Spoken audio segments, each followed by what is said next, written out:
सारे ज्ञान की अच्छी अच्छी बातें हम लोग सीख रहे हैं, समझ रहे हैं। अभी का हमारा जो सेशन है cultivating resilience through spiritual awareness, बहुत सुंदर विषय और साथ साथ बहुत अनुभवी वक्ता हमारे बीच में अभी उपस्थित होने जा रहे हैं। तो आप सभी ध्यान से ये बातें सुनेंगे, समझेंगे और जीवन में जैसे जैसे उतारेंगे, हर परिस्थिति चुनौतियों में ये बातें हमें बहुत मददरूप होने वाली है। जीवन में रेजिलियंस बहुत ज़रूरी है, हम सब जानते हैं, क्योंकि परिस्थितियाँ हमारे हाथ में नहीं होती, लेकिन उस परिस्थिति में हमारी स्थिति क्या रहे ये हमारे हाथ में होता है। तो आज ये मुख्य विषय पर हमारे जो वक्ता है, मैं उन वक्ताओं को सादर निमंत्रित करता हूँ। सबसे पहले हमारे डिस्टिंग्विश्ड गेस्ट है डॉक्टर मनीष कुमार जैसल। आप ITM यूनिवर्सिटी ग्वालियर से पधारे हैं, आप HOD है। आपका बहुत तहे दिल से हम स्वागत करते हैं। स्वागत है, स्वागत है, स्वागत है। साथ में हमारे एथलीट है भ्राता पुरुषरुत खिलारी जी। पुरुषरुत जी, आप एथलीट है, साइकिलिस्ट है, आप मुंबई से पधारे हैं। आपका भी बहुत तहे दिल से हम स्वागत करते हैं। स्वागत है, स्वागत है, स्वागत है। हमारे अपने ही हमारी संस्था की सीनियर राजयोगा टीचर आदरणीय राजयोगिनी ब्रह्मा कुमारी सिस्टर गोपी हमारे बीच में उपस्थित है। मैं सिस्टर गोपी को सादर निमंत्रित करता हूँ। गोपी दीदी का बहुत दिल से स्वागत करते, हम जोरदार तालियों से उनका स्वागत करें। और हमारे युवा प्रभाग के senior committee member doctor Ashok Jethwa ji उपस्थित है, उनका भी हम बहुत तहे दिल से स्वागत करते हैं। स्वागत है, स्वागत है, स्वागत है। स्वागत की श्रृंखला को आगे बढ़ाते हुए हम ब्रह्मा कुमारी बहनों से निवेदन करते हैं कि हमारे सभी डिस्टिंग्विश्ड गेस्ट का भी स्वागत करें। बैज और बुके बनाम बुक से हम इन सभी सम्माननीय गेस्ट का स्वागत करते हैं, हमारी ब्रह्मा कुमारी बहनें, और हम तालियों से इनका स्वागत करते रहे।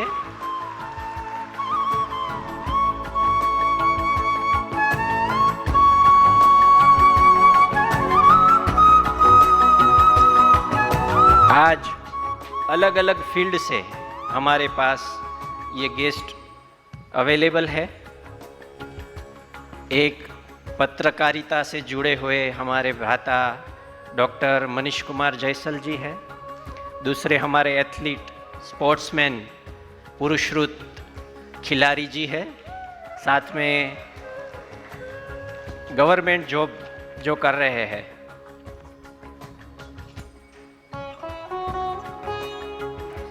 ऐसे deputy commissioner of CGST doctor Ashok Jethwa ji है। और हमारी इंटरनेशनल स्पीकर BK गोपी दीदी भी है। तो हम सभी आज इनसे इनका ज्ञान, इनका नॉलेज, इनकी उपलब्धियाँ और इनके अनुभव हमारे साथ वो साझा करेंगे और हम सुनेंगे।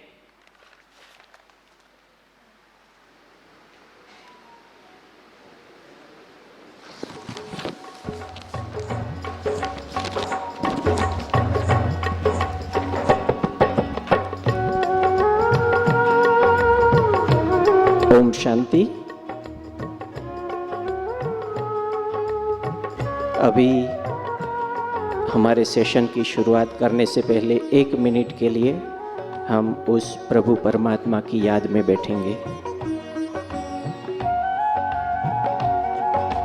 निर्मल हो जीवन अपना, हो संकल्प विमल। निर्मल हो जीवन अपना, हो संकल्प विमल। खुद को हम बदले इतना, जग ये जाए बदल। खुद को हम बदले इतना, जग ये जाए बदल। आत्म परिवर्तन कर ले, विश्व परिवर्तन कर दे। आत्म परिवर्तन कर ले, विश्व परिवर्तन कर दे।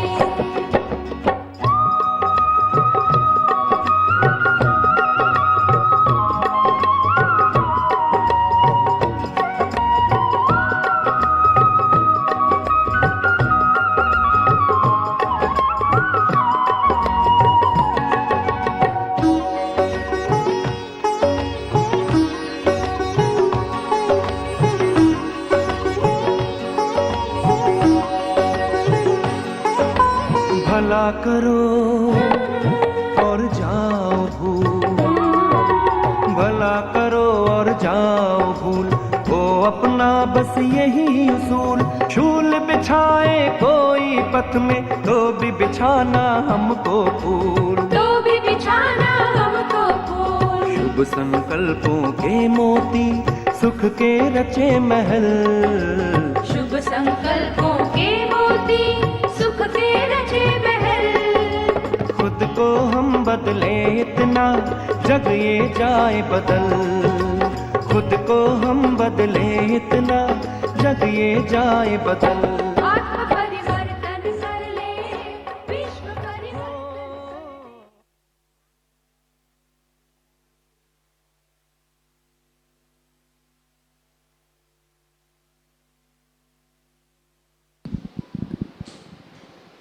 ओम शांति। सभी प्यार से बोलो ओम शांति। Thank you. अभी आज का हमारा बहुत सुंदर विषय है, जो युवा काल में हमारे साथ सबसे ज़्यादा रिलेट करता है, कल्टीवेटिंग रेजिलियंस। हम सभी जानते हैं स्ट्रेस का इक्वेशन है stress equal to pressure divided by resilience. तो अगर प्रेशर को कम करना है तो किससे डिवाइड करना है? रेजिलियंस से डिवाइड करना है।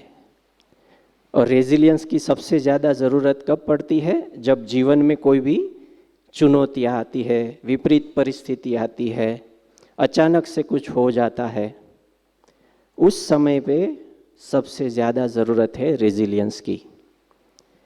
और रेजिलियंस को आध्यात्मिकता से कैसे हम बढ़ाएं, ये हमारा आज का सुंदर विषय है। और सभी हमारे बहुत अनुभवी वक्ताएं हमारे बीच में आज उपस्थित है। तो सबसे पहले मैं इनका परिचय दे दूं आपको।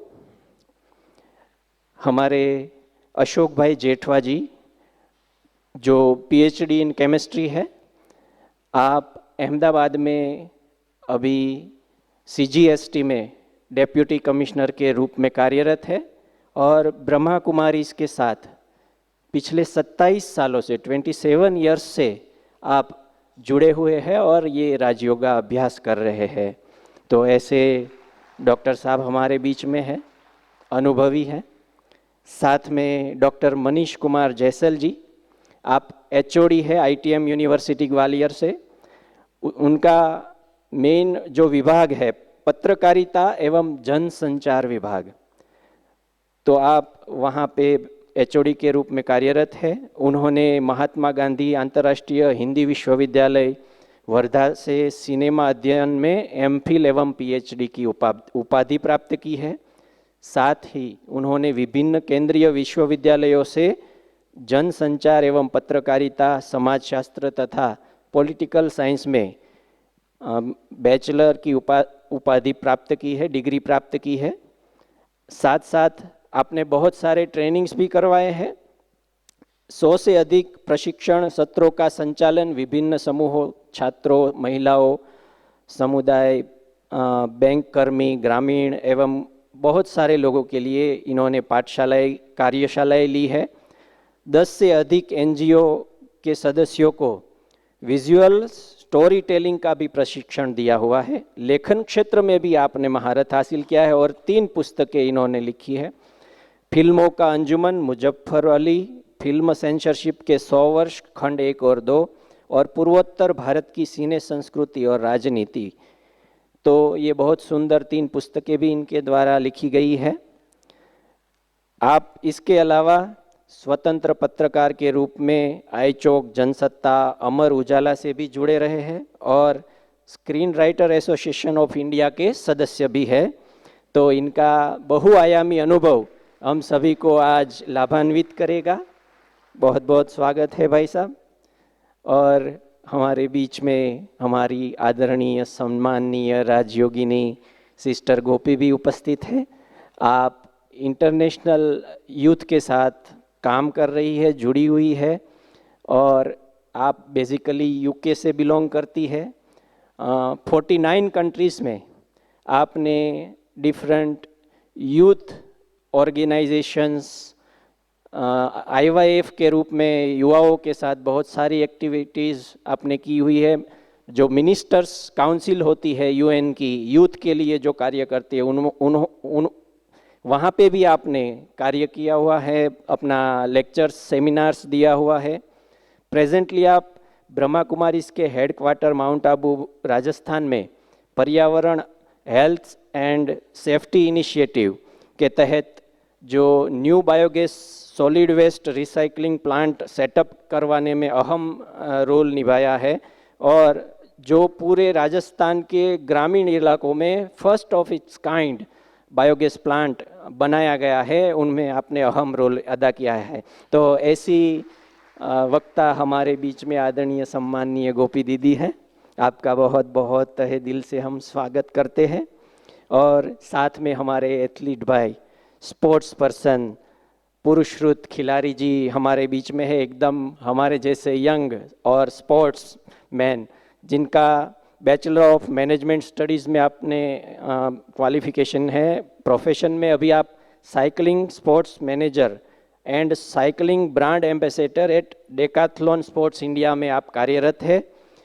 उनकी अचीवमेंट स्पोर्ट्स में जो है सुपर रैंडोनियर 2020-21 जिसमें 200 kilometre, 300 kilometre, 400 kilometre and 600 kilometre की साइकिलिंग आपने की हुई है। बहुत लंबी साइकिलिंग करते हैं आप, जहाँ पे हम अभी तो थोड़ी सी करते हैं और थक जाते हैं, और आप तो हंड्रेड्स में किलोमीटर्स में आप कर रहे हैं।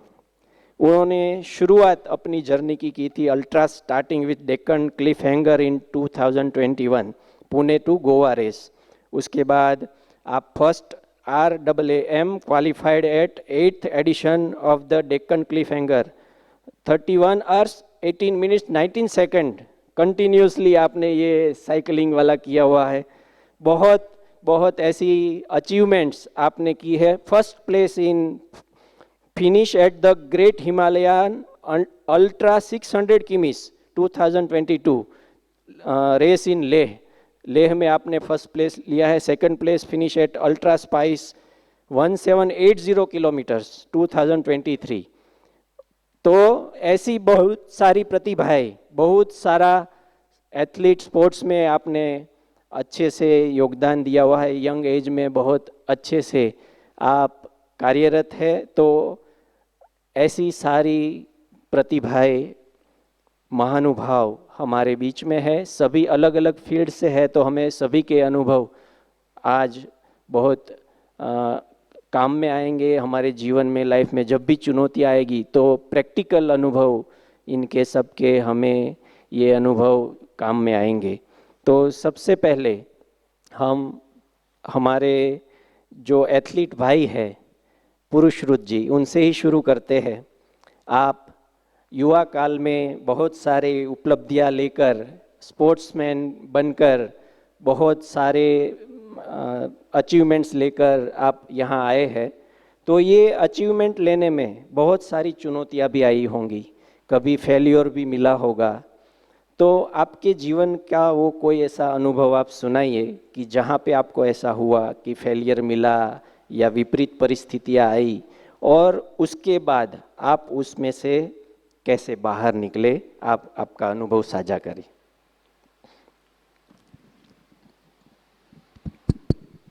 ओम शांति। Good morning. मेरा नाम पुरुषोत्तम खिलारी। तो जैसे जानक भाई ने पूछा कि मेरा अनुभव कोई फेलियर से राइज अप होने के इसमें, जस्ट पिछले साल ही मैं लद्दाख में फिर से और एक बार 900 किलोमीटर की रेस करने गया था। 600 किलोमीटर की रेस में फर्स्ट प्लेस 2022 में आने के एक्सपीरियंस के बाद वहाँ पे मेरा जाना हुआ। प्रैक्टिस, परिश्रम, मेडिटेशन और बहुत सारा डिसिप्लिन इनकलकेट करके अपने फुल टाइम जॉब वर्किंग के साथ में भी समय निकाल के ट्रेनिंग ये सब करने के बावजूद कभी कभी क्या क्या चीज़ें जो भी होते हैं अच्छाई के लिए ही होते हैं। हर एक का नसीब में कोई ना कोई चीज़ होता है।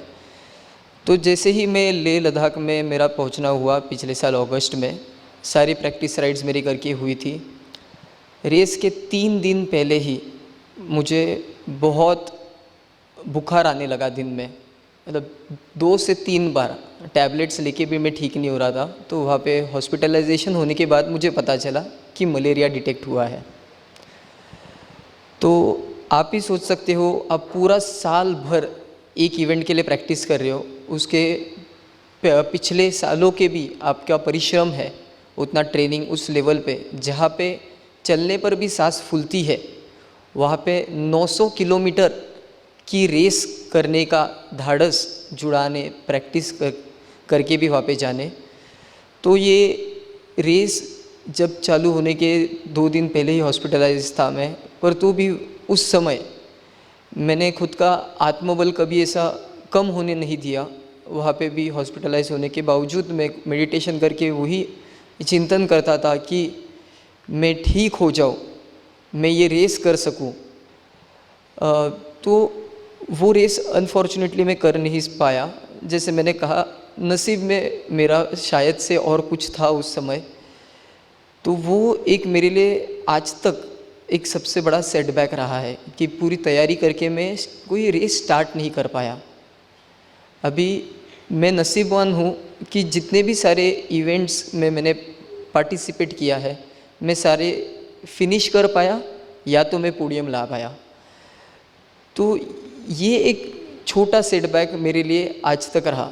छोटा मत अभी मैं छोटा कह रहा हूँ, बट उस क्षण में मेरे लिए बहुत बड़ा सेटबैक था। आप ही सोचिए, अगर आप मेरे जगह पे होते, आपने पूरी साल भर की तैयारी की है, उसके पहले भी कई सालों का परिश्रम आपका है, आपने छुट्टियाँ अप्लाई की हुई है, पूरे साल भर की ऑलमोस्ट छुट्टियाँ एक साथ, आप परिवार को भी साथ में लेके आए, मम्मी पापा वहाँ पे सपोर्ट करने के लिए, और ऐसी जगह की जहाँ पे आपको थोड़ा भी ट्रैवलिंग करना हो, वहाँ पे भी कई कठिनाई आए। तो मेडिटेशन और खुद का आत्मबल, खुद पर विश्वास करके उस समय पे मैंने खुद का मोटिवेशन डाउन होने नहीं दिया। नहीं तो कभी कभी ऐसे इंस्टेंसेस पे होता भी है। इतना बड़ा सेटबैक उस समय पे मुझे लग रहा था, पर मैं बहुत खुश हूँ, मैं खुद को बहुत खुश नसीब समझता हूँ कि उस समय मैं मेडिटेशन कर रहा था। सेल्फ अवेयरनेस खुद के बारे में मैंने रखा था कि पॉजिटिविटी मैंने उस सेटबैक में से भी देखा कि जिसकी वजह से आज उसके बाद भी मैं कई सारे इवेंट कर पा रहा हूँ। तो ऐसे देखा गया तो अभी ही 3 हफ्ते पहले मैंने मेरे दोस्त के साथ, जैसे अपने अंतर सुने मेरे 1780 किलोमीटर के रेसेस ये सब, तो मैंने मेरे दोस्त के साथ 200 किलोमीटर का एक इवेंट किया हाल ही 3 हफ्ते पहले। ये मुंबई से लेके इगतपुरी और फिर से मुंबई था। पर इसमें ख़ास चीज़ ये थी कि जैसे मुझ में एबिलिटी है साइकिलिंग करने की, वैसे ही मेरे दोस्त के पास स्पेशल एबिलिटी है, तो मेरे दोस्त को दिखाई नहीं देता। तो हमने ये जो साइकिलिंग किया 200 किलोमीटर, ये एक डबल साइकिल के माध्यम से किया कि एक साइकिल जिस पे 2 सीट, आगे मैं चला रहा, हम दोनों चला रहे, मैं और मेरा दोस्त साथी। हैंडल टर्न करना, ब्रेक करना, गियर शिफ्ट करना हाथ में मेरा। तो हम दोनों का तालमेल से ये एक हम दोनों दोस्तों हम दोनों के लिए भी एक काफ़ी बड़ी चीज़ हुई। तो ऐसा अभी तक रहा। चुनौतियाँ तो आती है और आएगी भी, उसको हम रोक नहीं पाएंगे, परिस्थिति आएगी।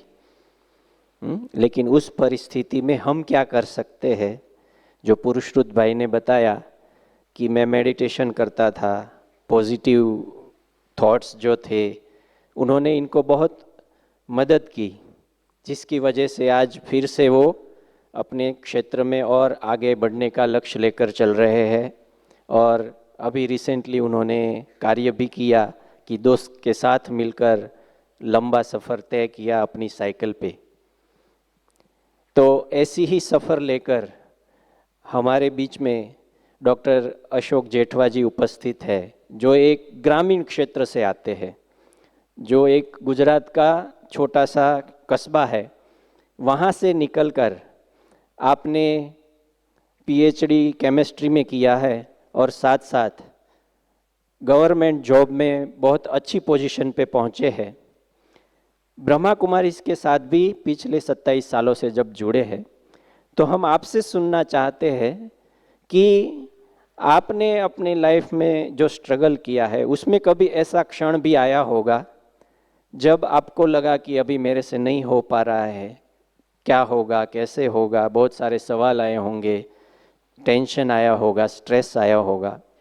उस परिस्थिति को आप अपना अनुभव साझा करें हमारे साथ, क्योंकि हमारे यहाँ के सारे जो भाई बहनें हैं, यूथ है, वो भी इसी फील्ड से रिलेटेड है, सभी प्रोफेशनल यूथ है। तो आप जब गवर्नमेंट में इतनी ऊंची पोस्ट पर पहुँचे हैं, तो ये परिस्थितियाँ, चुनौतियाँ जो आई है, उसको आपने फिर हैंडल कैसे किया, उससे बाहर कैसे निकले, वो आपका अनुभव साझा करें। हाँ, ओम शांति। तो आज हम रेजिलियंस और स्पिरिचुअलिटी की बात कर रहे हैं। विशेष करके यूथ लाइफ में ये चीज़ें हमारे सामने आती है। मेरे सामने विशेष करके I was initially school life में I was as a average student. हम लोग कभी 60 को क्रॉस नहीं करते थे, 50 से नीचे नहीं जाते थे, 70 को क्रॉस नहीं करेंगे, 50 से नीचे नहीं जाते थे। But after certain after schooling थोड़ा सा एक अवेयरनेस आया और हम लोग 70 को भी क्रॉस करने लगे। सो कॉलेज लाइफ वाज अच्छा, एक बहुत अच्छा स्टडी का पीरियड रहा। विशेष करके यूथ लाइफ में चैलेंजेस जो आती है वो है फाइनेंशियल स्टेबिलिटी की। फिर चैलेंजेस आती है कि फेलियर होता है बार बार। मैंने मोर देन 100 इंटरव्यू या एग्ज़ाम्स दिए होंगे। ऐसा नहीं है कि हर एग्ज़ाम में मैं फ़ेल हुआ, बट हम एक स्टेप आगे बढ़ते जाते हैं। तो भाई चलो आज एक एग्ज़ाम दिया या एक इंटरव्यू दिया, यहाँ पर क्लियर हुआ या नहीं क्लियर हुआ, तो हम और अच्छी और बेटर एग्ज़ाम या इंटरव्यू दें। तो इस प्रकार का फेलियर सक्सेस का भी एक्सपीरियंस करते हैं, फाइनेंशियल स्टेबिलिटी का एक्सपीरियंस करते हैं, रिलेशनशिप में अप्स एंड डाउन्स देखते हैं। मेरे जॉब के इनिशियल स्टेज में ही आई लॉस्ट माय फादर। तो उनका जो एक सपोर्ट था, मॉरल चीज़ें होती है पेरेंट्स सन और फादर के बीच में, तो वो चीज़ें ओवरकम करने के लिए स्पिरिचुअलिटी और रेजिलियंस हेल्प किया। और चीज़ें हैं विशेष करके कि आप एक कंसिस्टेंस मेंटेन करें। पीएचडी करना 3-4 साल लगता है, पीएचडी पहले पोस्ट ग्रेजुएशन करना। तो आई थिंक मैं 26 ईयर्स तक या 27 ईयर्स तक मैं कुछ नहीं, मतलब आई वॉज नॉट एम्प्लॉयड। तो वैसे समय पर आप एक अपने आप को थमा के रखना, वो चीज़ें आपको स्पिरिचुअलिटी ही दे सकती है।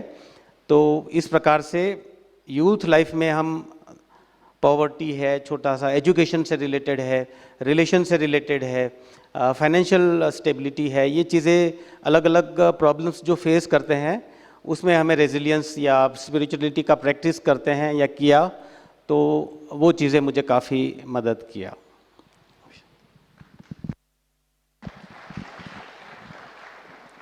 स्पिरिचुअलिटी हमें हर कदम में बहुत सारी मदद करती है, जो हमारी इनर स्ट्रेंथ है उसको बढ़ाती है, जिनका प्रैक्टिकल एग्जाम्पल हमें भ्राता अशोक भाई ने दिया।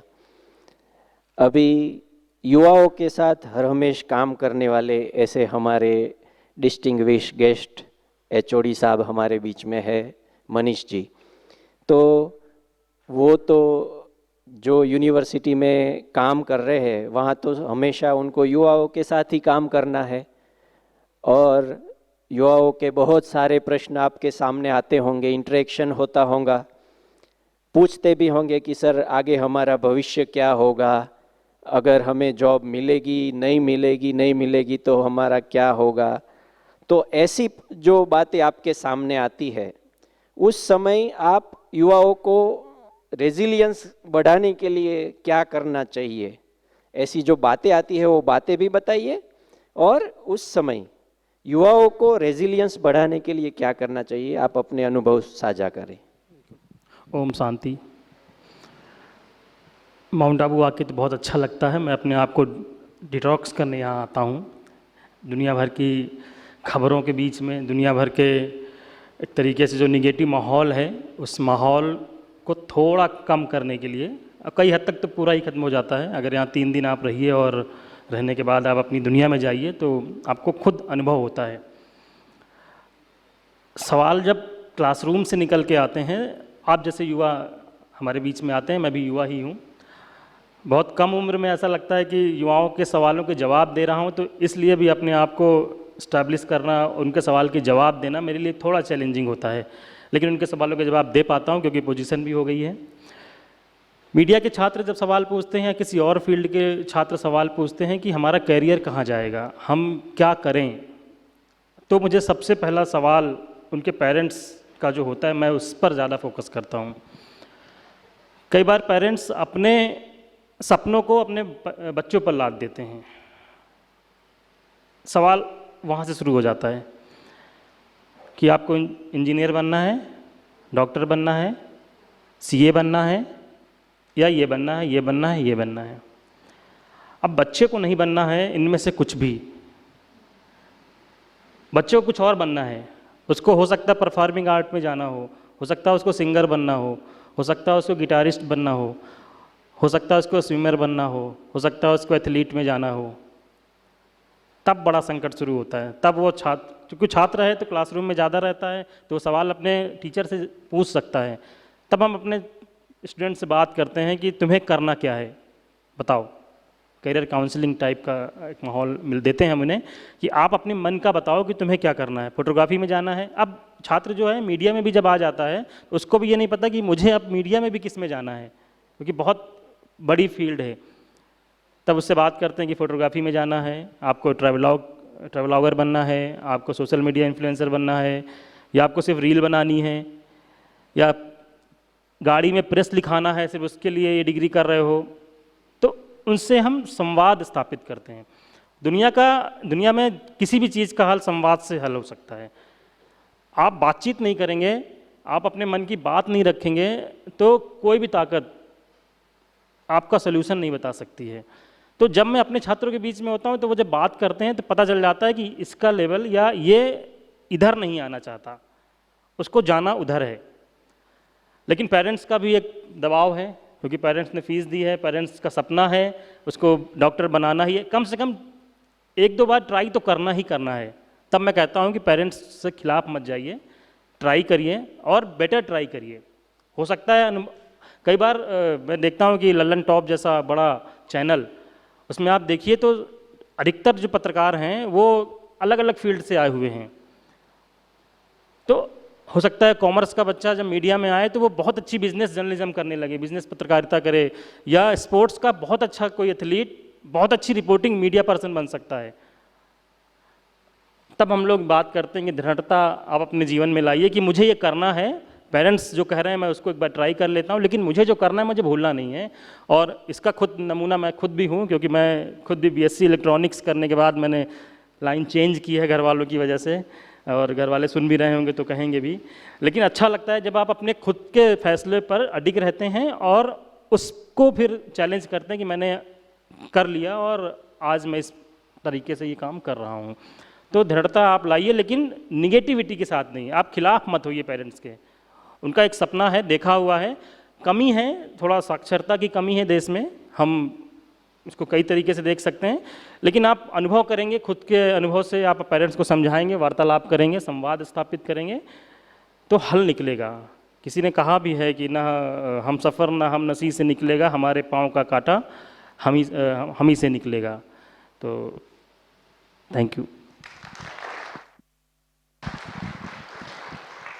बहुत सुंदर संक्षिप्त में उन्होंने बताया कि दृढ़ता का गुण अपनाकर हमें जो करना है, जो चैलेंज है उसको भी चैलेंज करना है कि नहीं मुझे ये करना है, तो हम अवश्य वो कर पाएंगे। लेकिन साथ में एक इम्पोर्टेंट बात आपने बताई, पॉजिटिविटी के साथ करना है, नेगेटिविटी से बचकर रहना है। अभी परिस्थितियाँ, चुनौतियाँ, बाहरी एनवायरनमेंट, आसपास का जो होता है ज़्यादातर कैसा है, पॉजिटिव है या नेगेटिव है? आसपास के लोग, आसपास का जो बन रहा है, जो किससे हम सुन रहे हैं, सब क्या सुन रहे हैं? नेगेटिव ज़्यादा सुनते जा रहे हैं। तो उसका प्रभाव भी हमारे ऊपर पड़ता है, क्योंकि हमें भी उन्हीं के बीच में रहना है। तो उन सब के बीच में रहते हुए पॉजिटिव कैसे रहना है, ये सारी बातें आज हमें बहुत अच्छे से जानने को और समझने को मिलने वाली है। क्योंकि आपने देखा, ऋषभ पंत को जानते हैं सब? ऋषभ पंत को कितने लोग जानते हैं? जरा हाथ खड़े करें। क्रिकेटर है। तो आपको पता होगा कि 2022 दिसंबर में उनके साथ बहुत बड़ा एक एक्सीडेंट हुआ, और इतना बड़ा एक्सीडेंट हुआ कि जैसे उनको कहा गया कि अभी अनिश्चित है कि आप कभी खेल पाओगे या नहीं। लेकिन आत्मविश्वास के साथ, दृढ़ता के साथ उन्होंने फिर से शुरुआत किया, और अभी हम उनको फिर से खेलता हुआ देख रहे हैं।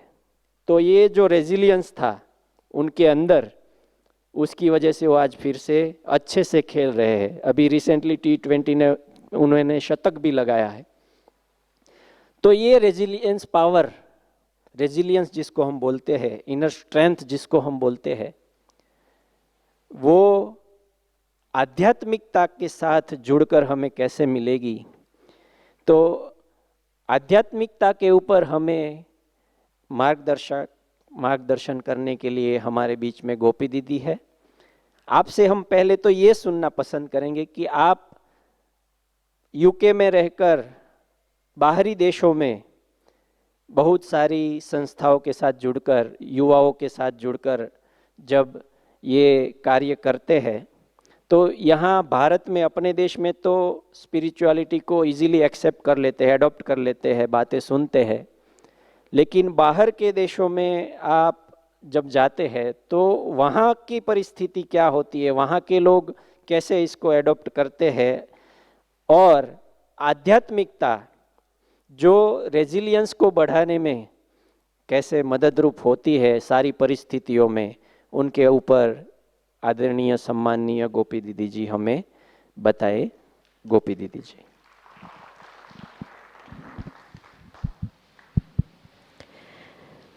ओम शांति। आप सभी भाइयों को ओम शांति। आप सभी को देख करके मुझे बहुत खुशी हो रही है, क्योंकि you are the pulse of Bharat. और आप जिस धरनी पे आए हैं अपनी बैटरी को रिचार्ज करने के लिए, ये धरनी बहुत शुद्ध और पावन है। और यहाँ पे आप जो भी संकल्प करेंगे खुद के लिए, अपने फ्यूचर के लिए, उसमें एक बहुत बड़ी शक्ति, उस बीज, संकल्प के बीज में बहुत बड़ी शक्ति भरी हुई होंगी।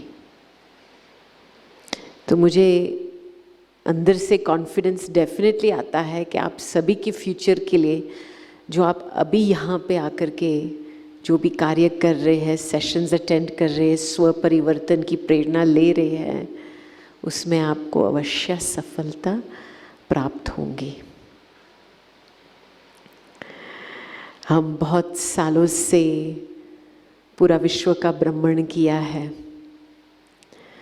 और जहाँ पे भी हमारे सेंटर्स हैं, 120 देशों में हमारे सेंटर्स है, कार्यक्रम है। हालांकि यूथ की एक्टिव सेवा करीबन 50 देशों में है, लेकिन हम ये देखते हैं कि हर एक देश का अपना अपना सिचुएशन होता है। लेकिन विदेश में वैल्यूज शब्द का बहुत महत्व होता है। जब United Nations international year of youth हुआ था, तो अपने तरफ से, IYF के तरफ से हमने 2 बड़े प्रोग्राम्स इनिशिएट किए थे। उसमें से एक जो था global cafe conversations on values. और मैंने देखा कि युवा भाई बहनें विदेश में ऐसे क्लासरूम में बैठ कर के सीखेंगे नहीं। उनको प्रैक्टिकल स्पिरिचुअलिटी चाहिए।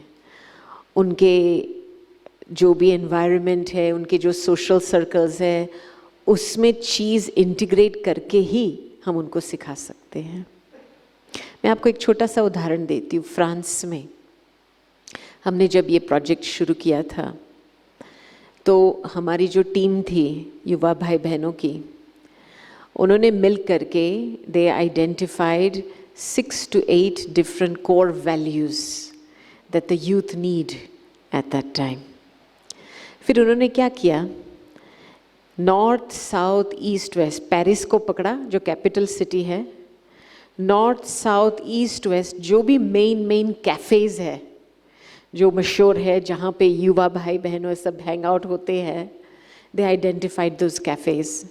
फिर मेयर के पास जा कर के, मेयर ऑफ द सिटी, उनसे बात करके पूरा प्रोजेक्ट बताया कि हमको केवल 2 घंटा चाहिए हर कैफ़े से, जो हम एक एक वैल्यू को लेकर के, चाहे करेज, चाहे दृढ़ता, चाहे प्यार, चाहे गुड विशेस, तो हम एक फ्री इवेंट है और हम सभी युवा को बुलाना चाहते हैं, इनविटेशन देना चाहते हैं, तो हमको आपका सपोर्ट चाहिए। तो मेयर ने एक बहुत अच्छा पत्र लिखा सपोर्ट का।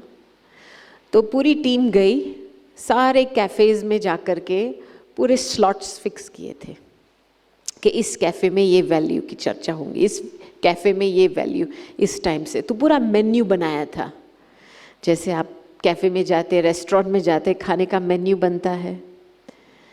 तो जब उन्होंने एडवर्टाइज़ किया, और कैफ़े का डेड टाइम होता है दोपहर का 2 से 4 बजे के बीच में, तो उसी टाइम देते थे ऐसे कुर्सियाँ, आधा कैफ़े फ्री में देते थे, कुर्सियाँ बिछाते थे, टेबल्स के ऊपर प्रश्न होते थे।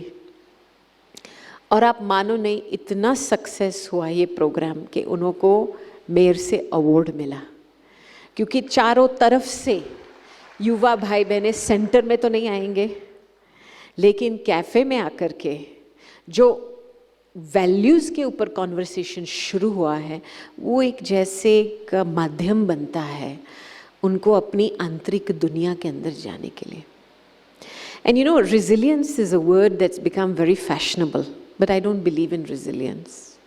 भारतवासीज don't need resilience, they need आत्मविश्वास, because the bottom line is that कुछ भी है, कोई भी आप, every individual sitting here has their own karmic lot. आपका कर्म का हिसाब किताब, आपका पर्सनल यूनिक थप्पा है, वो आपके संसार है। Everybody has their own karmic lot. आपके अंदर जितनी शक्ति भरी हुई है आपके अंदर, जितने वैल्यूज़ में दृढ़ता है, वो ही प्रत्यक्ष होती है जब सामने से चुनौती आती है या प्रेशर आता है सामने से। Are you going to stand by your values or are you going to give in? Are you going to do what is right or are you going to do what is easy? That's the bottom line. कहानियाँ तो बहुत है हमारे पास, लेकिन in this field मैंने देखा है बहुत साल पहले, 30 साल पहले, जब युवाओं की इन्वेस्टमेंट होती थी गवर्नमेंट के तरफ से, तो it was very much hard skills, developing young people for the future of the nation, technological skills, industrial skills. फिर 15-20 साल पहले एक दूसरा माहौल शुरू हुआ जिसमें उन्होंने को पता चला कि we need another level of emotional intelligence, जिसमें interpersonal skills, time management, stress management, relationship management, communication skills, जब तक हम ये सॉफ्ट स्किल्स की कैपेसिटी नहीं बढ़ाएंगे तो आपस में संबंध में वो मजबूती नहीं आती है कुछ कार्य को उठाने के लिए, क्योंकि कोई एक व्यक्ति से कार्य नहीं होता है, सर्व के सहयोग से होता है। लेकिन सभी का सहयोग लेना है, उसके लिए बहुत सारी ऐसी कलाएं चाहिए। तो वो एक पूरी लहर चली इमोशनल इंटेलिजेंस की।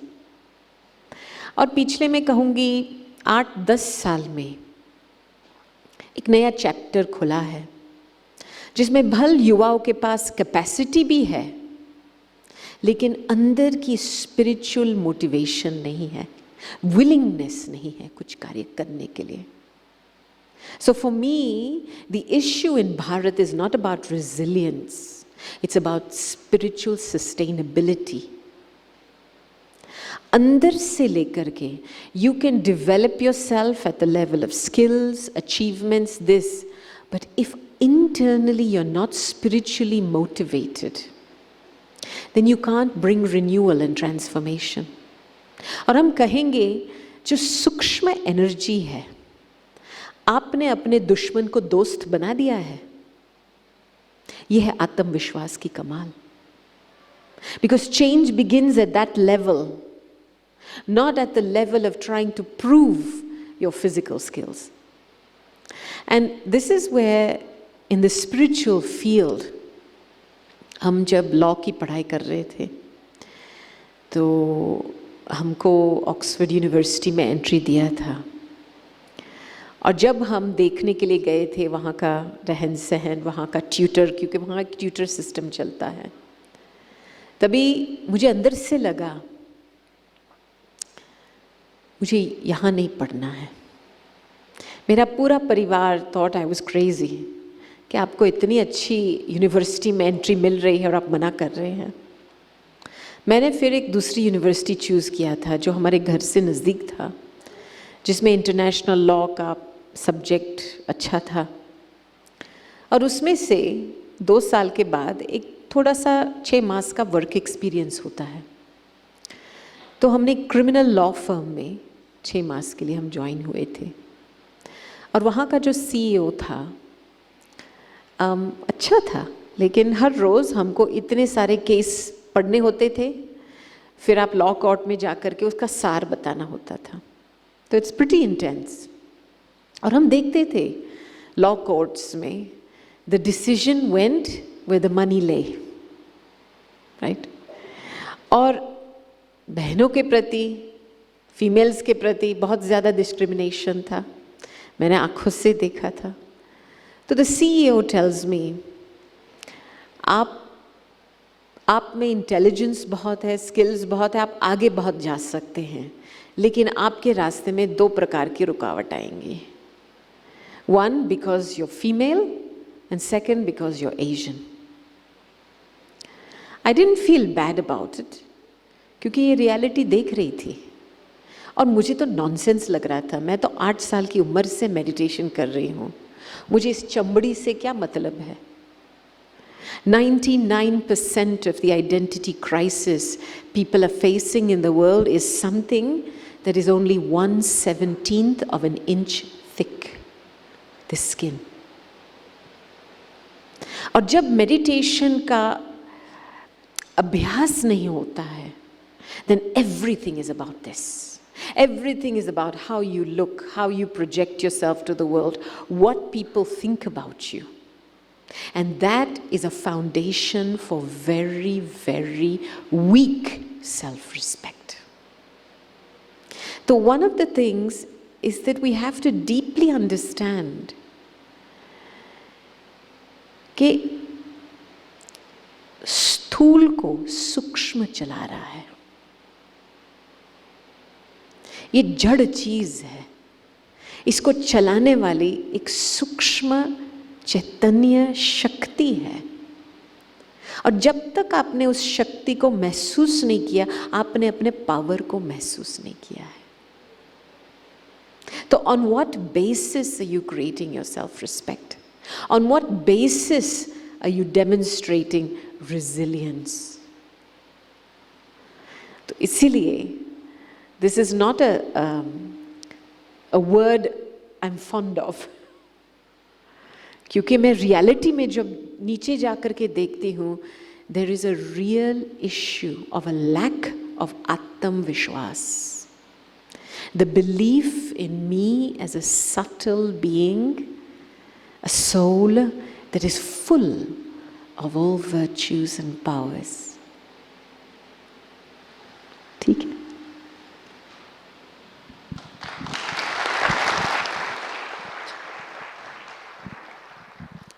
दीदी ने बहुत अच्छे से समझाया कि सेल्फ बिलीफ, सेल्फ कॉन्फिडेंस सबसे ज़्यादा इम्पोर्टेंट रोल प्ले करता है जब हमें पॉजिटिव बनना है, स्ट्रॉन्ग बनना है, सफल होना है।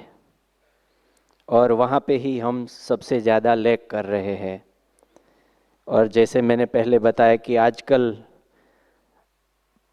एनवायरनमेंट भी ऐसा बन रहा है, हमारे आसपास भी यही हो रहा है, तो और हम लो फील करते जा रहे हैं, क्योंकि हमारा संग भी ऐसा होता जा रहा है जो हमें और भी ऐसा कुछ ना कुछ शब्द बोल दिया किसी ने, आपके आसपास वालों ने, तो और भी हम डिप्रेशन में, टेंशन में आ जाते हैं। तो ऐसी बातें जब आती है तो हमें कुछ न कुछ ऐसा हमारे लिए डिज़ाइन करना पड़ेगा, एक मॉडल बनाना पड़ेगा जो हमें ये सारी परिस्थितियों में, चुनौतियों में जल्द से जल्द बाहर निकाले और हमने जो लक्ष्य रखा हो, जो हमारे लिए सफलता है, उसको हम प्राप्त करें। तो हम फिर से हमारे पुरुषोत्तम भाई को पूछेंगे कि आपने अपना अनुभव साझा किया। अभी डेली रूटीन में आपने ये कोई भी अगर चुनौती आए, परिस्थिति आए, आप तो हर रोज़ चुनौतियों को चैलेंज कर रहे हैं नए नए लक्ष्य को पाने के लिए, तो उसके लिए आपने कुछ ऐसा मॉडल बनाया है कि ये चुनौती आएगी तो मैं ऐसे उसको हल कर लूँगा, इससे बाहर निकल जाऊँगा। तो आपने कुछ ऐसा प्लान किया होगा कि कुछ भी हो जाए लेकिन मुझे ये करना है, तो आपने उसके लिए क्या प्लानिंग किया है?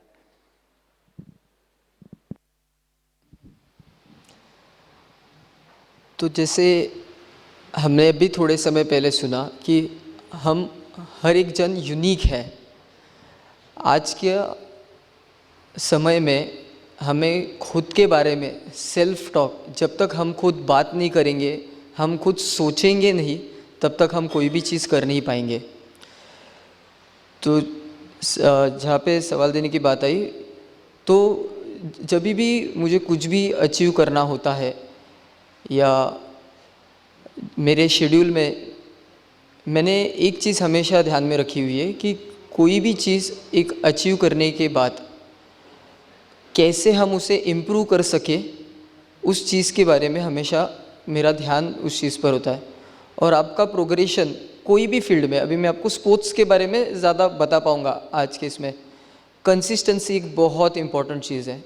आपके पास कंसिस्टेंसी, डिसिप्लिन और सेल्फ अवेयरनेस माने खुद से बात करने, मेडिटेशन करने, एकाग्रता करने, ये स्किल्स आपने अपने आप में इनकलकेट किया तो आप करियर वाइज या फिर एज ए ह्यूमन बीइंग बहुत सारी चीज़ें आप अचीव कर सकते हो। तो मेडिटेशन एक ऐसी चीज़ है कि जिसे मैंने स्पोर्ट्स के ड्यूरिंग या पर्सनल लाइफ में मैंने खुद को काम, कंपोज्ड और रिलैक्स रखने के लिए ज़्यादातर इस्तेमाल किया हुआ है। तो कोई भी चीज़ में जब इम्प्रूव करना हो, एक सीमा होती है कि आप फिज़िकली वहाँ तक पहुँच पाओगे। आप मेंटल स्ट्रेंथ, जो हमारा सबकॉन्शियस माइंड होता है, उसके हाथ में पावर होता है कि कितना हम अचीव कर पाए। ऐसे देखे गए तो फिज़िकल स्ट्रेंथ में हमारे बोन्स और मसल्स में कार को भी उठा सके इतनी शक्ति होती है। ये हमारा सबकॉन्शियस माइंड होता है कि जो हमें खुद इंजरी ना हो इसलिए हमें रुकाता है। जब कोई फाइट और फ्लाइट सिचुएशन आता है तो अचानक से आप भी चौकित हो जाओगे कि आप कितने तेज़ दौड़ सकते हो। या हमने कहानियाँ ऐसे सुनी होगी कि कोई बच्चा गाड़ी के नीचे फंसा तो माता या पिता ने भी गाड़ी को धकेल के बाजू में कर दिया। तो खुद के लिए समय देना, खुद के थॉट्स में रहना, रिफ्लेक्ट करना उस चीज़ों पे, ये चीज़ें मुझे क्लैरिटी ज़्यादा कर देती है, जिससे जैसा आपका सवाल था उससे मैं खुद को प्रोग्रेस कर पाता हूँ। और जैसे आप में से जितने सारे भी जन, मैं आशा करता हूँ आप में से हर एक जन कोई ना कोई खेल खेलते होंगे। जो खेल खेलता है उन्हें क्या कहते हैं? खिलाड़ू, स्पोर्ट्स पर्सन। सो आज का जैसा हमारा लाइफस्टाइल है, हमें स्पिरिचुअल अवेयरनेस तो ज़रूरत है, it's the requirement of the time and age, but उसी के साथ में हमें डेली डोज ऑफ एक्सरसाइज भी होना चाहिए हमारे शरीर के लिए, ताकि हम फिट रह सके। बिकॉज जो हम सोचते हैं वैसे हमारे हाथों से या हमारे शब्दों से क्रिया होते हैं। जैसे हम खुद का ख्याल रखते हैं वैसे ही हमारे थॉट्स भी वैसे डेवलप होते हैं। हम अगर हेल्दी रहेंगे तो हम हमारे माध्यम से, हमारे एक्शंस, हमारे वर्ड्स से एक पॉजिटिविटी फैला पाएंगे। हमारे चेहरे पे हमेशा वो ग्लो रहेगी। पर हम अगर खुद पर ही ध्यान अगर ना दें तो वो ग्लो भी हमारे ऊपर उतनी आसानी से नहीं दिखेगा। तो हमें कोई ना कोई छोटी ना छोटी एक्टिविटी जो आपको पसंद हो उसे कंटिन्यू हमें रखना है। जैसे बचपन में हम खेल खेलते थे, पर एक समय बड़ा होने के बाद में स्टडीज़ या फिर कोई व्यसन या कई सारे रीजंस के से हम स्पोर्ट्स से थोड़े दूर हो जाते हैं। आप जैसे मेरा भी सेम था। मैं बचपन में बहुत साइकिलिंग करता था, मुझे साइकिलिंग का बहुत शौक़ था। स्टडीज़ की वजह से या फिर दूसरे स्पोर्ट्स में इन्वॉल्वमेंट मेरे होने के से मैंने जो चीज़ मुझे पसंद था साइकिलिंग, उससे मैं दूर हुआ था। बट मैं खुद को जब कॉलेज में मेरा जाना हुआ तब मैंने वापस साइकिलिंग को डिस्कवर किया, साइकिल टू कॉलेज के माध्यम से। सो एक दिन मैंने ऐसे ही सोचा क्यों ना कॉलेज को साइकिल से जाके देखूं। और मैं खुद चकित था कि जो 4 किलोमीटर का अंतर था मेरे घर से मेरे कॉलेज का, मैं साइकिल पे 5 से 5 मिनट ऑन एन एवरेज में जल्दी पहुंचता था। मुझे कन्वीनियंस भी ज़्यादा मिलता था और मुझे खुशी इस चीज़ की मिलती थी कि जो एक्टिविटी मुझे करने में समय मुझे अलग से निकालना पड़ता तो मैं दिन में खुशी से 2 बार में कर सकता था। तो ऐसे स्टेप बाय स्टेप करते करते फिर आज जैसे लॉन्ग रेसेस मैंने ये सारे किए हुए हैं, तो फिटनेस जैसे साइकिलिंग ये स्पोर्ट को मैंने चुना, वैसे क्या पता आपके लिए कोई और स्पोर्ट वैसे हो सकते हैं।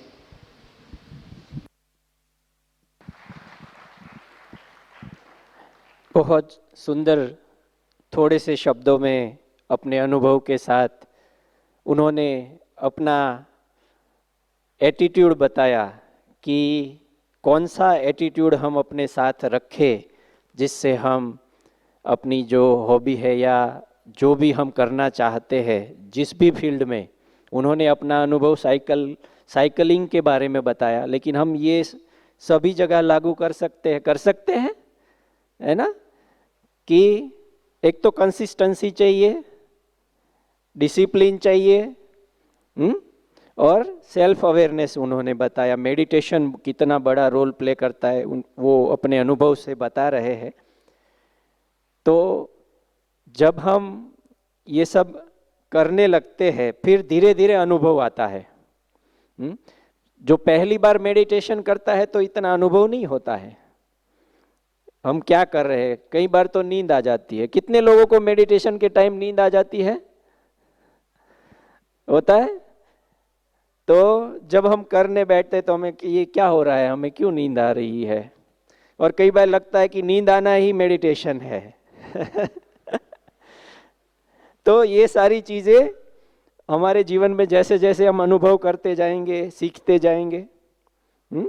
तो ऐसे हमारे अशोक भाई जो है, जो 27 सालों से मेडिटेशन का अभ्यास भी करते हैं और प्रैक्टिकल लाइफ में बहुत बड़ी पोस्ट पर भी काम कर रहे हैं। दोनों का बैलेंस करके आप चल रहे हैं। और यूथ विंग की जो सेवाएं हैं उसमें भी आप एक्टिवली पार्टिसिपेट करते हैं। ये जो पूरा डिज़ाइन किया है उसमें भी, ये जो रिट्रीट हम कर रहे हैं उसमें भी आपने एक्टिवली पूरा रोल अदा किया है।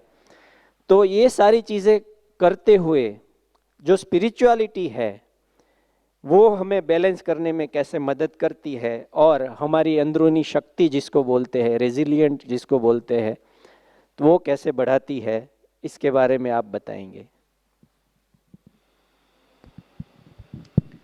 हम लोग जब यूथ एज में है या लाइफ में है तो आई थिंक हमें दो रीति से चीज़ें को फेस करना है।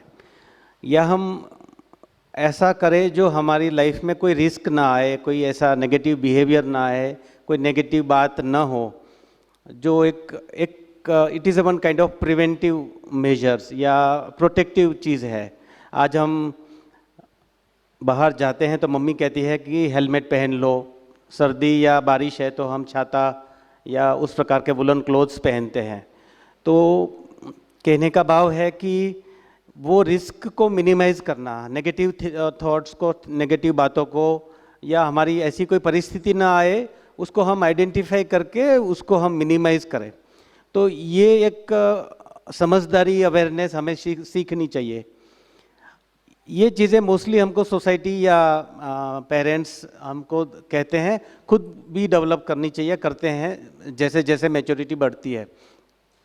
लेकिन एक चीज़ मैंने सीखी या हम जो डेली लाइफ में करते हैं वो है कि रेजिलियंस या स्पिरिचुअलिटी को हम एक ग्रोथ मॉडल या डेवलपमेंट के लिए यूज़ करें। जब कोई भी एक नेगेटिव रिस्क बिहेवियर आता है या नेगेटिव बात होती है हमारे साथ, तो कोई ऐसी परिस्थिति, सर्कमस्टांसिस आते हैं, तो हम उसको एक ग्रोथ की तरह देखें। कोई एग्ज़ाम क्लियर करेंगे तभी आप एक नेक्स्ट लेवल पर जाएंगे।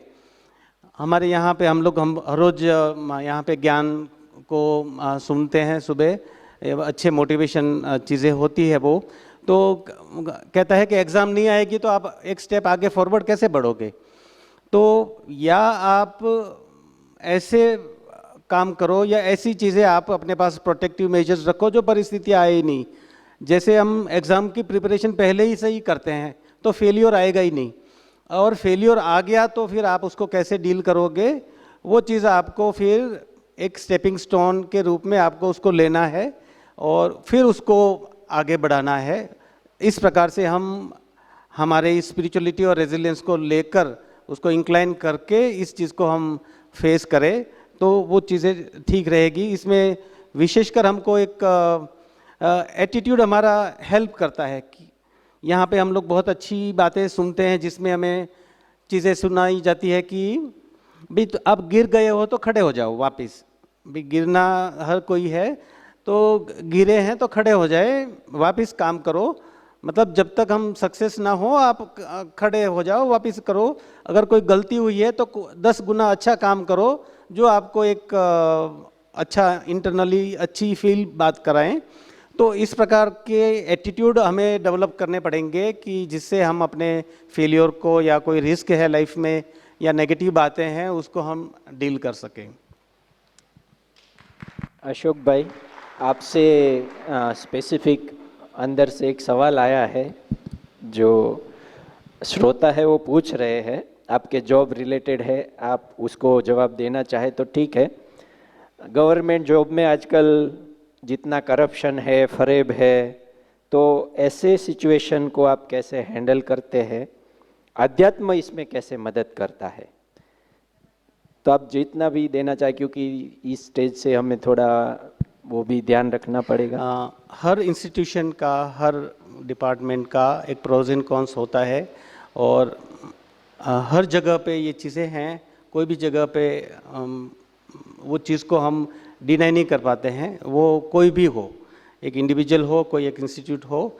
और हमारी एक अंदरूनी शक्ति है, वो हम अगर डेवलप कर लेते हैं तो हायर पर्पस के लिए हम काम करते हैं। तो एक चीज़ आपको हेल्प करती है कि आपको मटेरियलिस्ट थिंग्स से चीज़ें, आपका मन या आपको वो चीज़ें सेटिस्फाई नहीं करती है। आपको एक ऊंचा पर्पस की ओर आप बढ़ते हैं, आप सेवाओं में जुड़ते हैं, आप भाव से, अच्छे भाव से। मैं हमेशा ऐसा फील करता हूँ कि मैं कोई गवर्नमेंट सर्वेंट नहीं हूँ, मैं देश का बेटा हूँ। मैं तो बेटा भी माँ बाप की या मॉम की सेवा करता है, मदर इंडिया हमारी माँ है। तो इट इज़ नॉट जो हम किस एटीट्यूड से हम जाते हैं वर्क कल्चर में, दैट मैटर्स मच। और ये एटीट्यूड, पॉजिटिव एटीट्यूड आपको इन सब चीज़ों से बचाता है, और इन सब चीज़ों कुछ आती है चीज़ें तो भी आप उसको अच्छे से फेस कर सकते हैं।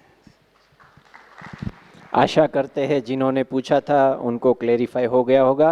हमारा जो एटीट्यूड है वही हमारे खुद के ऊपर निर्भर है, हमें क्या करना है। पहले ही बताया है कि आसपास में जो भी वातावरण है वो हमारे कंट्रोल में नहीं है, हम क्या करते हैं वो हमारे कंट्रोल में है। तो भाई साहब ने बहुत अच्छे से बताया। अभी हमारे प्रोफेसर साहब जो है उनके लिए जो आप भाई साहब ने जी बताया, डॉक्टर साहब ने, कि राष्ट्र निर्माण में हमारा सहयोग है, माँ भारती हम बोलते हैं कि माँ के लिए हम कर रहे हैं, जो एटीट्यूड बताया। तो ये जो रेजिलियंस है या आध्यात्मिकता जिसके लिए हम यूज़ कर रहे हैं कि खुद को सशक्त बनाना है, तो समाज और देश निर्माण में इसकी क्या भूमिका हो सकती है, आप उनके ऊपर हमें बताएं कि जब एक व्यक्ति खुद सशक्त बनेगा, रेजिलियंट होगा, तो समाज निर्माण और देश निर्माण में उसका क्या रोल रहेगा? बिल्कुल, बहुत अच्छा सवाल है। इसमें ध्यान देने वाली बात यह है कि युवा इस देश की रीढ़ हैं, और जब आप राष्ट्र निर्माण की या समाज निर्माण की बात करते हैं तो हम जो देखते हैं, हम जो समझते हैं, हम जिस ऑरा में रहते हैं, जिस समाज सोसाइटी में रहते हैं, वहीं से बातें निकलती हैं। और वो कंटेंट कहाँ से आता है? वो आता है सोशल मीडिया से आपके, क्योंकि सोशल मीडिया से अब कोई बच नहीं सकता है। आपके हाथ में मोबाइल है, आप उसका इस्तेमाल 10 से 12 घंटे तो मिनिमम करते होंगे, अपवाद की बात नहीं कर रहा। लेकिन जब आप उससे कंटेंट लेकर के जब आप राष्ट्र निर्माण और फेसबुक पर और इंस्टाग्राम पर, ट्विटर पर, एक्स पर लिखते पढ़ते और खबरें साझा करते हैं, क्योंकि आप अपनी ओपिनियन दे रहे होते हैं, वहाँ आपको थोड़ा संभलने की ज़रूरत है। नहीं तो आप क्या करेंगे, misinformation, disinformation, hoax, satire जैसी चीज़ों को आप पॉपुलेट करेंगे, आप शेयर करेंगे।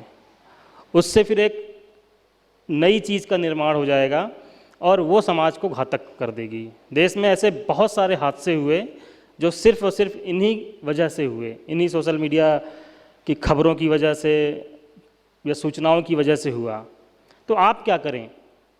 राष्ट्र निर्माण तो होता रहेगा, लेकिन आपको करना क्या है, मैं उस पर बात ज़्यादा फोकस करना चाहता हूँ।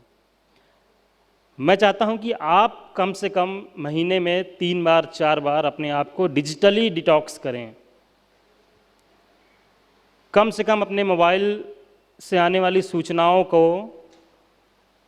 उसका जो इको चैम्बर है उसको आप तोड़ के बाहर आएँ।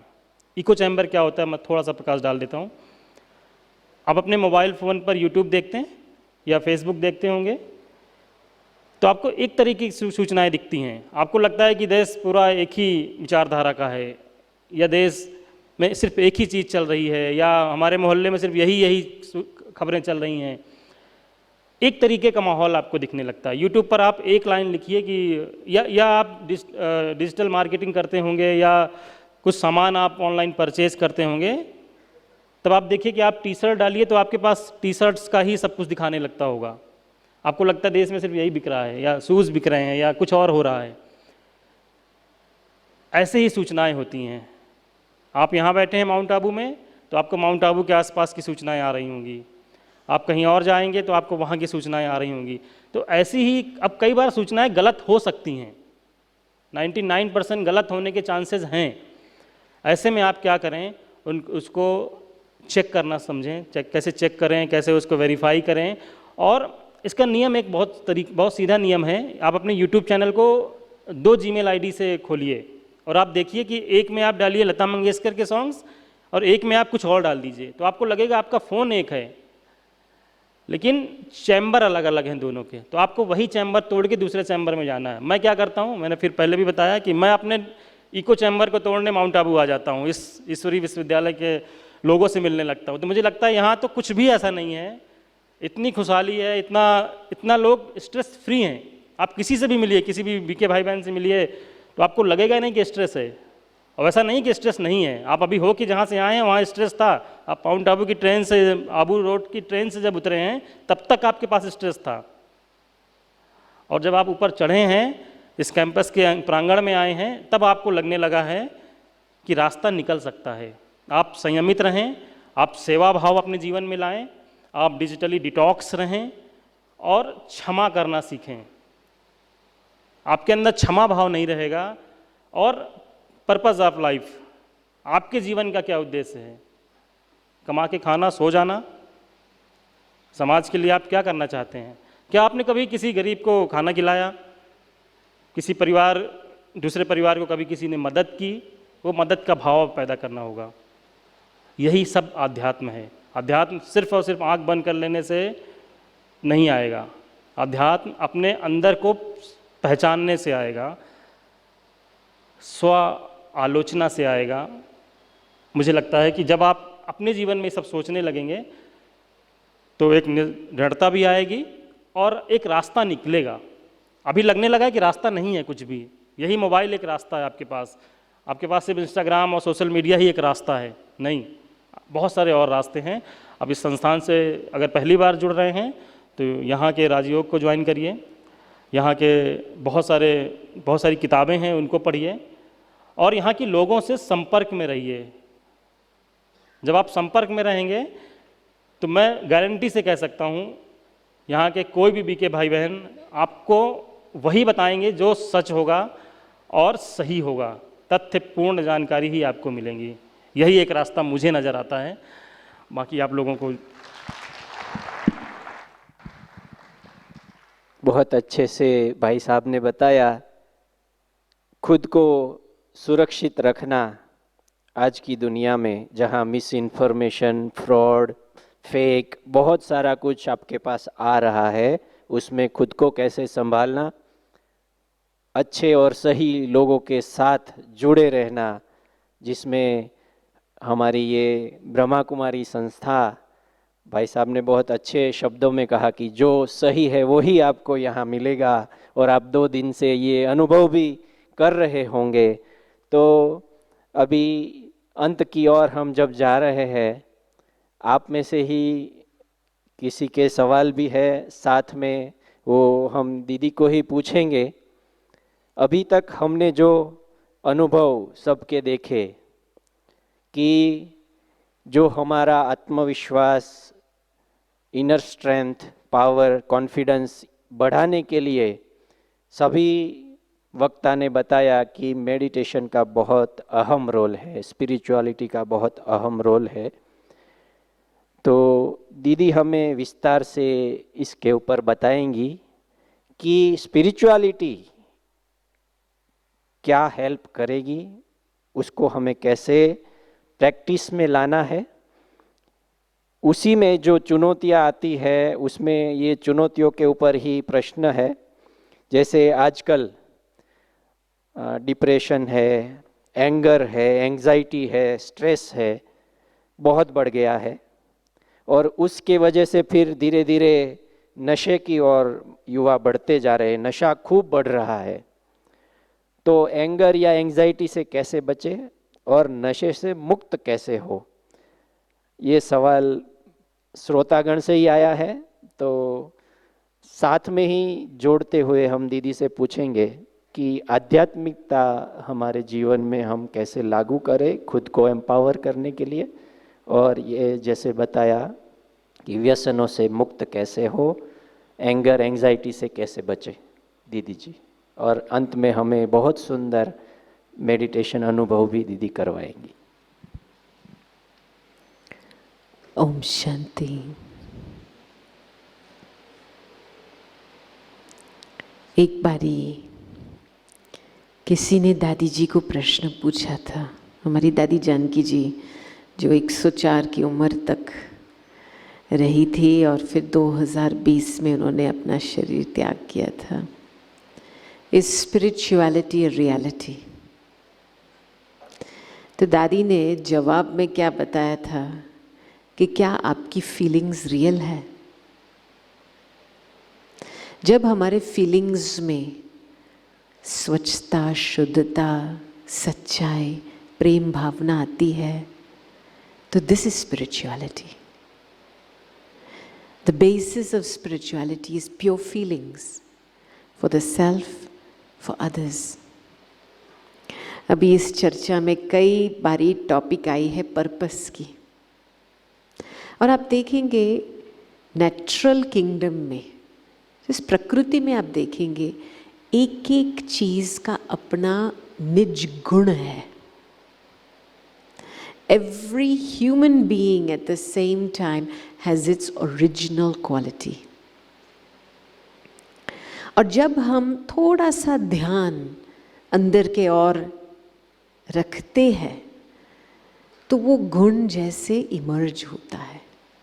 टाइम देना पड़ता है। किसी के साथ भी आप संबंध रखना चाहते हैं, आप कहेंगे उसको मैं आपको बहुत प्यार करता हूँ लेकिन मेरे पास टाइम नहीं है आपके लिए, तो क्या वो मानेगा कि आप उसको प्यार करते हैं?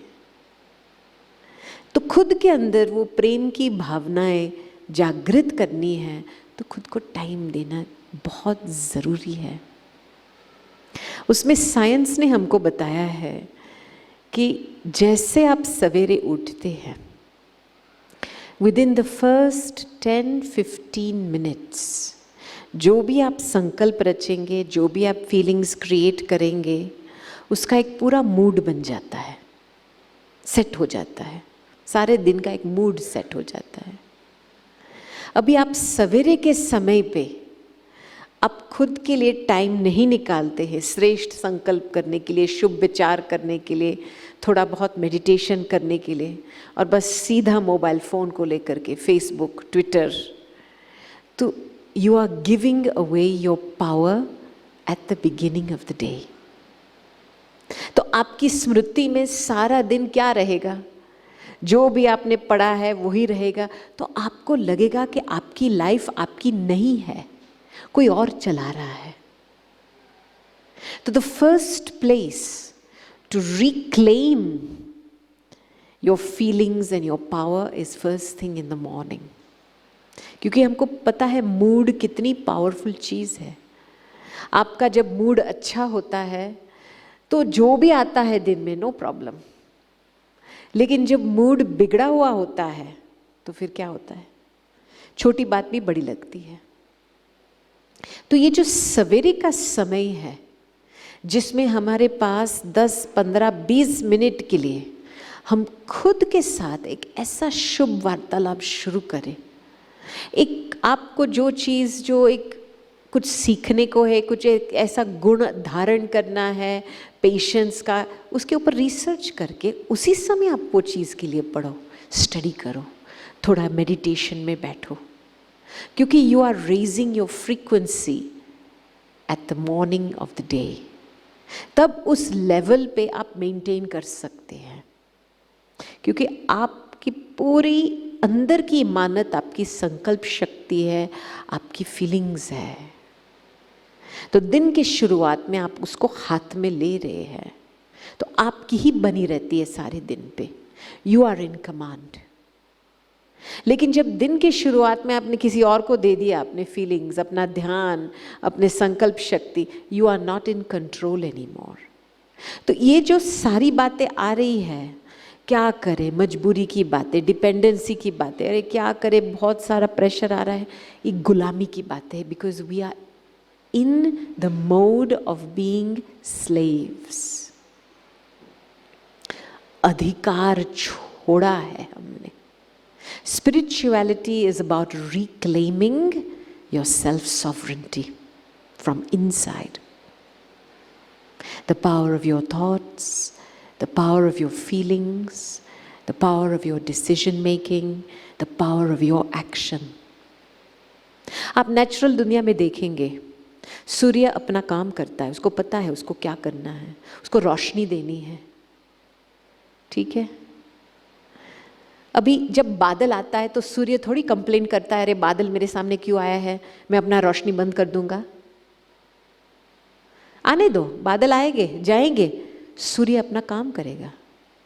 अभी बाहर सूर्य की रोशनी हो रही है, हम अंदर रूम में बैठे हैं, सूर्य थोड़ी कंप्लेन कर रहा है कि मैं इतना काम कर रहा हूँ, सारा दिन रोशनी दे रहा हूँ, आप लोग अंदर बैठे हो।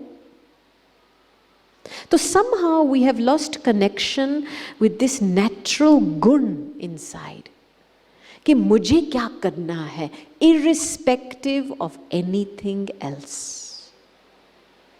स्पिरिचुअलिटी उस गुण के साथ कनेक्टिविटी कराता है। अभी मुझे ये जो मालिकपन की बात है, टू रूल योर सेल्फ, उसके ऊपर एक थोड़ा सा डेमोन्स्ट्रेशन कराना है। Are you willing? Yes? Okay, so you've been sitting for a good hour. My request is you please stand up and sit down 3 times. At your pace. Stand up and sit down 3 times.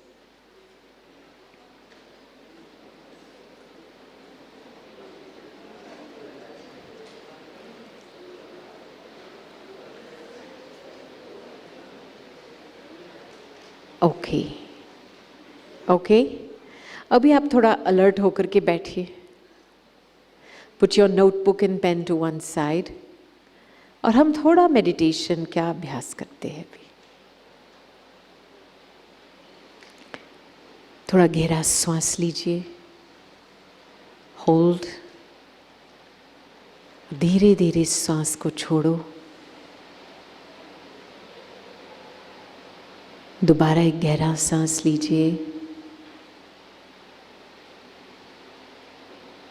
और धीरे धीरे उसको छोड़ो। और तीसरी बार एक और गहरा सांस लीजिए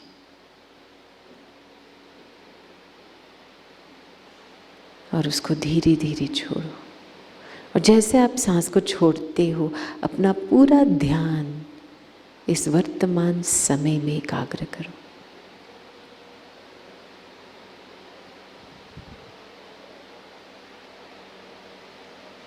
I am in this present moment now.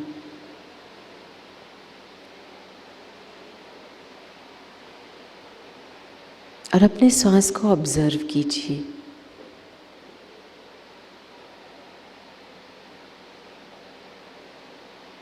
पूरा ध्यान अंदर के ओर लेके चलो और अपने सांस को ऑब्जर्व कीजिए।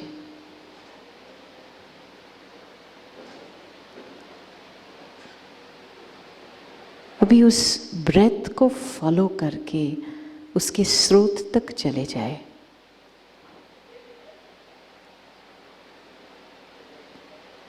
Feel yourself inside.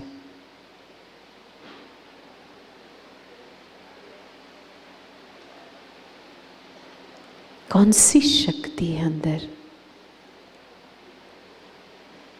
जो इस सांस को चला रही है, इस शरीर को प्राण दे रही है। जैसे पूरी शरीर में एक एनर्जी की करंट है, उसको महसूस कीजिए।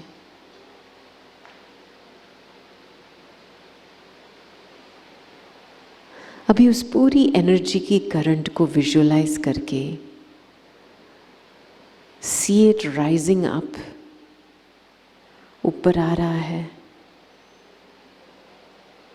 पैर से ऊपर, हाथ से ऊपर, छाती के through, up through your neck, और इस भ्रुकुटी के बीच में ये पूरी एनर्जी एकाग्र हो रही है। एक लाइट का सितारा बन जाता है।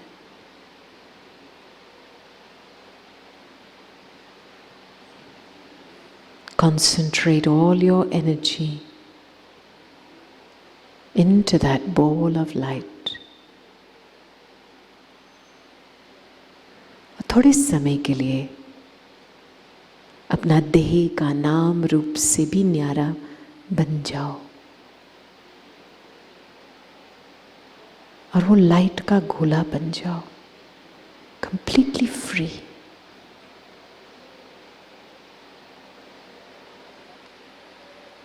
ये देह एक वस्त्र है और मैं अंदर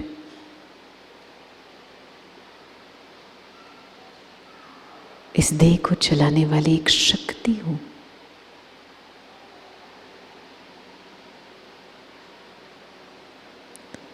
अभी अंदर मन में ये संकल्प क्रिएट करो कि मैं आत्मा, मैं चैतन्य शक्ति, शांत चित आत्मा हूं। 3 बारी इस संकल्प को दोहराओ मन में। मैं चैतन्य शक्ति, शांत चित आत्मा हूं।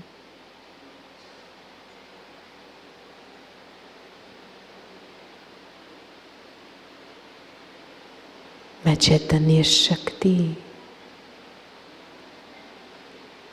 एक शांत चित आत्मा हूं।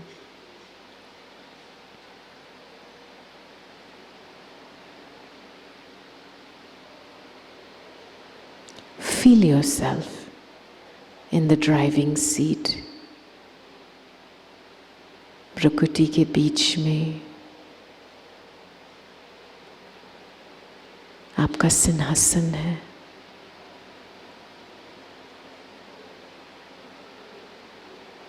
आप इस देह के मालिक हो।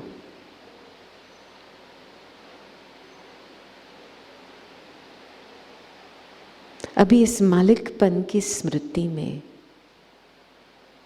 अभी आप इस देह को ऑर्डर देंगे, मैं आत्मा, इस देह की मालिक,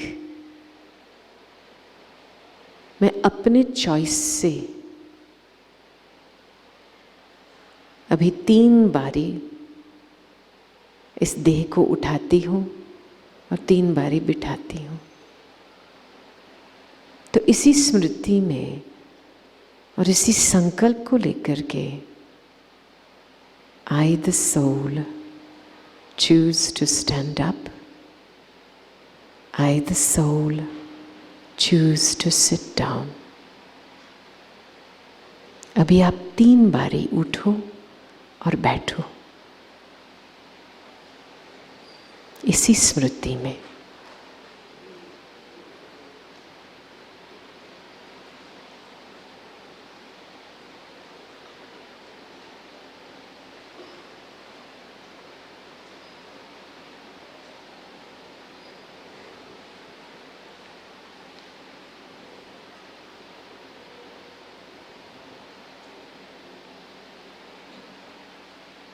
जैसे बैठ गए वापस भ्रुकुटी के बीच में अपनी शक्ति को एकाग्र कर लो और भूल जाओ जो भी कर्म किया है, भूल जाओ। बस एक लाइट का सितारा बन जाओ।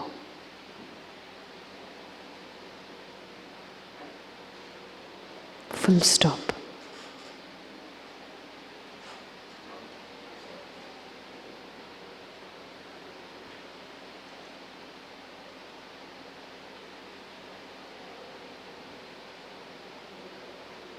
ओम शांति। फर्क पड़ा आपको? पहली बार आप जब उठे बैठे और दूसरी बारी आप जब उठे बैठे, क्या फर्क पड़ा आपको? क्या महसूस हुआ? थोड़ा जोर से बोलना पड़ेगा, यहां तक आवाज नहीं पहुंच रहा है। एनर्जी लेवल ज्यादा हुई और क्या? शांति का अनुभव और लाइटनेस, हल्कापन था। किसको हल्कापन महसूस हुआ? देखो, same action done from your seat of self respect, उसका नतीजा बिल्कुल अलग है। और वही एक्शन जो मेरे कहने से किया आपने, तो पावर किसकी हाथ में थी? पावर किसकी हाथ में थी? मेरे हाथ में थी ना। और मैं आपको यहाँ से चला रही हूँ, आप उठो बैठो। कई लोग तो एक दूसरे को देख करके उठते थे, बैठते थे। कई लोग अपने मजबूरी से, अरे बहन जी को क्यों हमको इतना उठा रही है, बिठा रही है, ये क्या है इसका मतलब? रिएक्शन हो रहा था। तो 99% of your life you are a slave to somebody else's directions, क्योंकि आपने अपनी सीट को धारण नहीं किया है।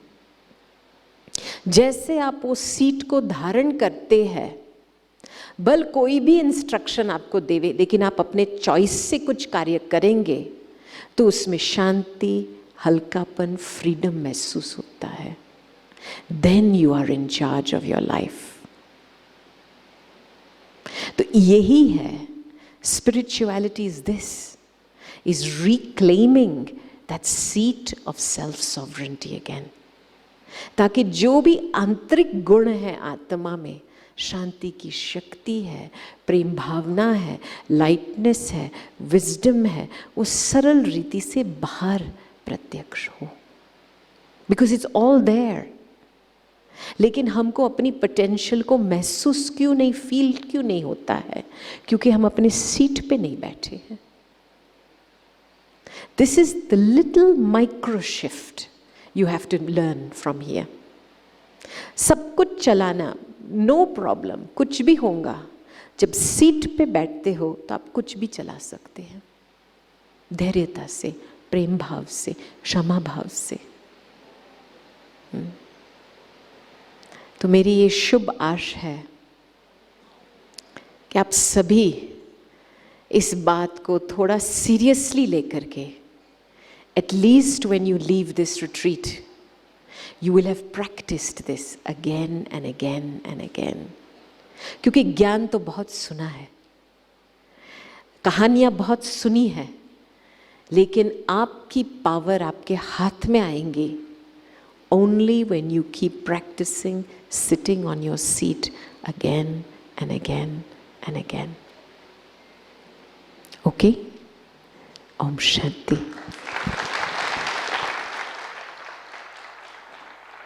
दीदी जी ने हमें बहुत सुंदर अनुभव भी करवाया। किसी ने एक सवाल भेजा कि यूपीएससी की तैयारी कर रहे हैं, टाइम टेबल बनाते हैं, लेकिन 3-4 दिन ठीक से चलता है, फिर फॉलो नहीं कर पाते। तो उनका जवाब भी आ गया। दीदी ने बताया, खुद की सीट पर सेट रहेंगे तो जो भी करना चाहे हम अवश्य कर पाएंगे। प्रैक्टिस बहुत ज़रूरी है, रोज़ प्रैक्टिस करें। दीदी ने बहुत अच्छा हमें ज्ञान युक्त और अनुभव से युक्त मेडिटेशन भी करवाया है। और सुबह का जो टाइम दीदी ने बताया, जब हम उठते हैं तो वो टाइम बहुत इम्पोर्टेंट है। उस टाइम पे हम जो करते हैं वो हमारे पूरे दिन का शेड्यूल मेंटेन करने में मदद करता है, हमारी मन की स्थिति को सेट करने में वो मदद करता है। तो आज बहुत सारा अनुभव युक्त ज्ञान, हमें मार्गदर्शन हमारे सभी डिस्टिंग्विश गेस्ट के द्वारा मिला है। आप सभी ने हम सभी को बहुत अच्छे से जो समझाया है, हम सभी भी प्रॉमिस करें कि हमें जो मिला है वो सब हम अवश्य हमारे जीवन में लागू करेंगे, मेडिटेशन को भी अपनाएंगे और हमारे जीवन की डोर हमारे हाथ में रखेंगे, जैसे लास्ट में दीदी ने अनुभव भी करवाया है। आप सभी ने समय निकाल कर सबको इतना लाभान्वित किया है। आप सभी का तहे दिल से बहुत बहुत बहुत शुक्रिया, शुक्रिया। Thank you.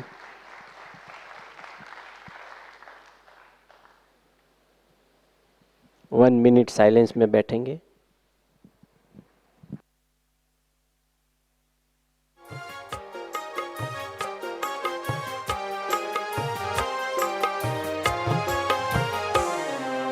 मस्तक सिंहासन पे हम आत्माएं राजन बने और शासन चलाएं।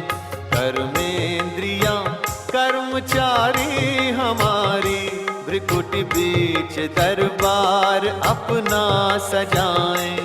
मस्तक सिंहासन पे हम आत्माएं राजन बने और शासन चलाएं।